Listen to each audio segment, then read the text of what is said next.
पर्जंग महाविद्यालय इतिहास विभाग पक्षर बंधु मिलन। ढेंकानाल जिला पर्जंग महाविद्यालय परिसर में रविवार दिन इतिहास विभाग पक्षर बंधु मिलन उत्सव आडंबर सहकारे पालित हो जायछि। उक्त महाविद्यालय 2015 मसीह 2024 मसीहा पर्यंत इतिहास विभाग में अध्ययन करथिबा छात्र छात्री मानकु नै बंधु मिलन उत्सव अनुष्ठित होइतिला।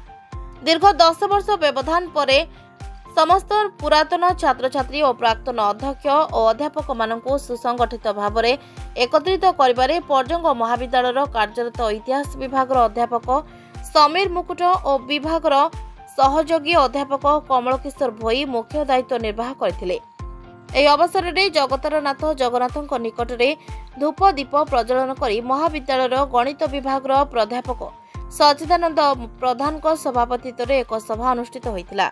आयोजित सभारे महाविद्यालय प्राक्तन अध्यक्ष सुनील कुमार रथ, सनातन सामल, अध्यापक मदन मोहन साहू और अवसर प्राप्त कर्मचारी दुशासन साहू और बासंती दास प्रमुख आमंत्रित अतिथि भाव जोग देथिबा बेले महाविद्यालय कार्यरत ओडिया विभाग मुख्य अध्यापक प्रसन्न कुमार साहू, पदार्थ विज्ञान प्राध्यापक विकास कुमार प्रधान, नृतत्व विभाग अध्यापिका जयजुक्ता पट्टनायक प्रमुखों को विभाग पक्षर पुष्पगुच्छ और उपढोकन दे संबर्धित करथिले। दीर्घ 10 वर्षर व्यवधान पर नवा वर्ष एकत्रित होइतिबारु उत्साह परिलक्षित होइतिला।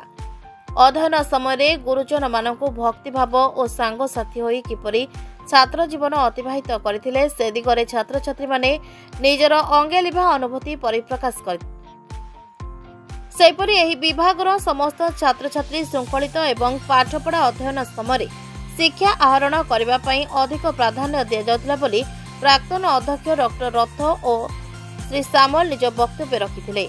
परिशेष में निज निज ब्याचर छात्र छात्री मध्य सेलिब्रेशन और नाच गीत परिवेषण करथिले।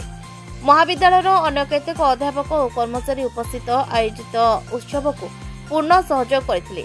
विभाग अध्यापक समीर मुकुट अतिथि परिचय दे मंच संचालन करथिबा बेले विभाग अन्यतम अध्यापक कमल किशोर भोई धन्यवाद अर्पण करथिले। ढेंकानाल जिला पर्जंग ब्लॉक रु निर्मल गडनायक रिपोर्ट नाउ ओडिशा।